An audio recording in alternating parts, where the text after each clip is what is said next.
Hi hello नमस्कार, मी दीपाली माझ्या नवीन रेसिपीमध्ये तुमचं स्वागत करत आहे। चला तर मी इथे तुम्हाला आज पास्ता दाखवणार आहे।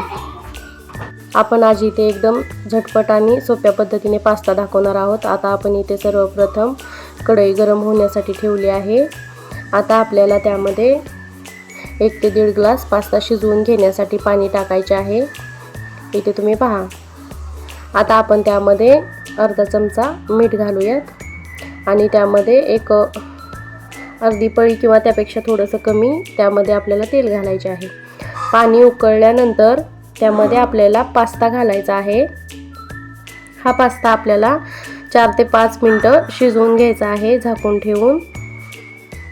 इथे तुम्ही पहा, पास्ता आता इथे आपला शिजलेला आहे। हा पास्ता आपण एखाद्या चाळणीमध्ये किंवा कशामध्ये पण ओतून घ्या। इथे तुम्ही पहा। आता आपल्याला त्या पास्ता बनवण्यासाठी कढई ठेवायची आहे। कढई गरम झाल्यानंतर त्यामध्ये आपल्याला अंदाजे 1 पळी तेल घालायचे आहे। 1 पळी तेल घातल्यानंतर आपल्याला 1 मिनिट गरम होऊन द्यायचं आहे। गरम झाल्यानंतर आपण त्यामध्ये थोडंसं लसणाच्या पाकळ्या बारीक कट करून घेतलेल्या आहेत त्या आता त्यामध्ये घालायच्या आहेत। त्यानंतर त्यामध्ये 1 बारीक चिरलेला कांदा घालून हलवायचा आहे। इथे तुम्ही पहा। आता त्यामध्ये आपल्याला 1 शिमला मिरची बारीक कट करून घेतलेली आहे ती घालायची आहे।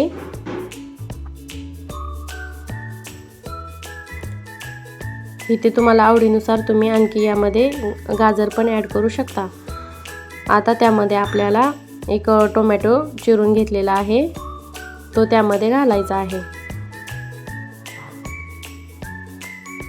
तुमच्या आवडीनुसार तुम्ही त्यामध्ये भाज्या घालू शकता। आता आपल्याला त्यामध्ये टोमॅटो केचप 1 चमचा घालायचा आहे।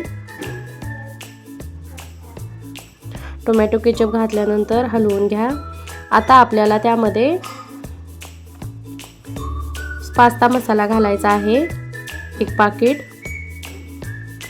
पास्ता मसाला घातल्यानंतर आपण त्याला थोडेसे हलवून घ्या। इथे तुम्ही पहा।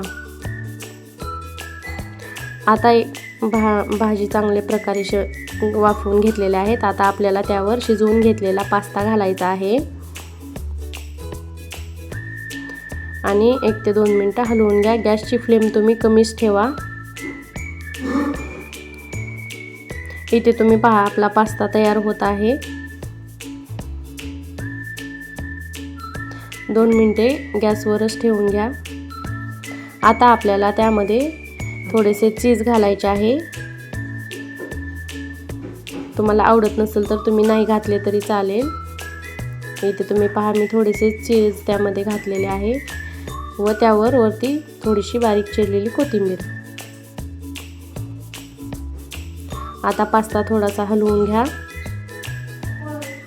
तुम्हाला माझी पास्त्याची रेसिपी कशी वाटली नक्की सांगा। आवडली तर लाईक करा, शेअर करा, सबस्क्राईब करा। आता आपण पहा, 2 मिनिटे आपण त्यावर ताट झाकून ठेवलेले होते। आपला पास्ता आता तयार झालेला आहे। चला तर मग भेटूया आपण अशाच एका अनोख्या रेसिपीमध्ये। तोपर्यंत बाय बाय, धन्यवाद।